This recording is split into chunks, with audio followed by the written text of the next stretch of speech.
When we started this problem, or when we started this initiative, we were facing two problems.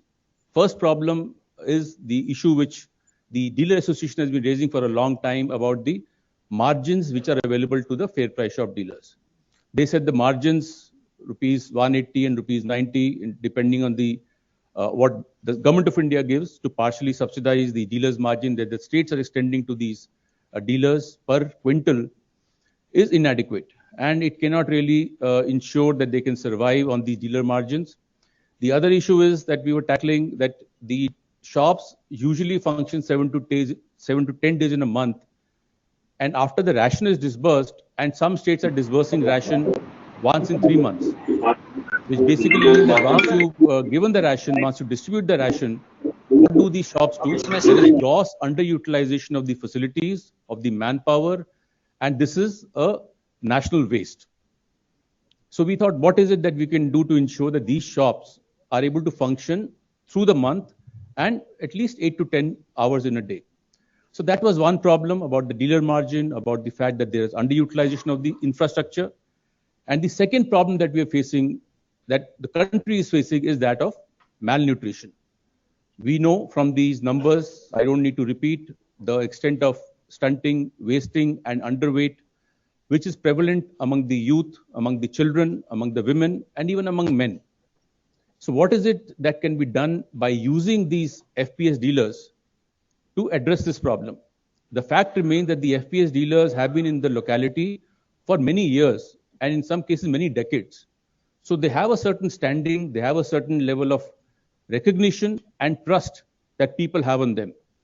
How can we leverage this trust and faith that people have on the FPS dealers to also make a small dent on the malnutrition?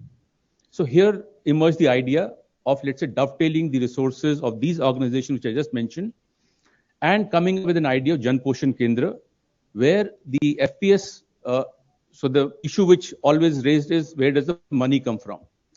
So then we talked to SIDBI, and we followed the model partially of what is being done with the Jan Aushadhi Kendra. And using that model, now, as some of you are aware, who are aware of this Jan Poshan Kendra, that invoice financing will be done by SIDBI, and these shops would be encouraged to use the FPSI app. They are being trained in handheld by SIDBI and our officers to ensure that they can use the FPSI app, order the groceries, giving a thrust on nutrition-dense commodities. So for nutrition literacy, for digital literacy, for business, let's say, principles, for customer orientation, we tapped the good offices of the Ministry of Skill Development and NISBERT, where we had a 1-week training program in 2 spells for these dealers who were called from these home states and trained in the NISBERT training center in Noida. And hopefully we are trying to actually encourage them to become Poshan Mitra, whereby they will work in tandem with the Asha Didi and the Anganwadi Didi to at least spread the idea among the people in the locality that nutrition, what we are giving is basically energy-dense commodities, which are rice and wheat. How can we give them nutrition-dense commodities like soya bean, like millets, like pulses, like edible oil, which would ensure that there is a balanced diet that is accessible by the normal consumer? So that is where the job of the FPA dealer comes in. Gradually, over time, what we envisage is that we will have, in the next 6 months, we are planning to upgrade or upscale this to 1,000 shops, and going forward to about 40 to 50,000 shops in the coming 1 year. So in case that is to happen, what we are going to do is not only tackling this problem of lack of margin with the dealer, not only tackling the issue with regard to the malnutrition, but also creating those many micro entrepreneurs and who are entering the formal credit system. And I forgot to thank the Department of Financial Services, which has also been supporting us in these endeavors. And of course, through their network, we would be ensuring that these FPA dealers don't just remain dealers who are only dealing with these controlled commodities, but they become micro entrepreneurs and enter the formal credit system. So these are the initiatives which we hope would make a dent on these two twin problems of lack of margin and malnutrition. So Jan Poshan Kendra, we are doing 60 today, and hopefully we will have scores of them getting onboarded in the next couple of years. Besides that, the other initiative that the Honorable Minister will launch are the Mera Ration app, which would get more transparency into the entire PDS system.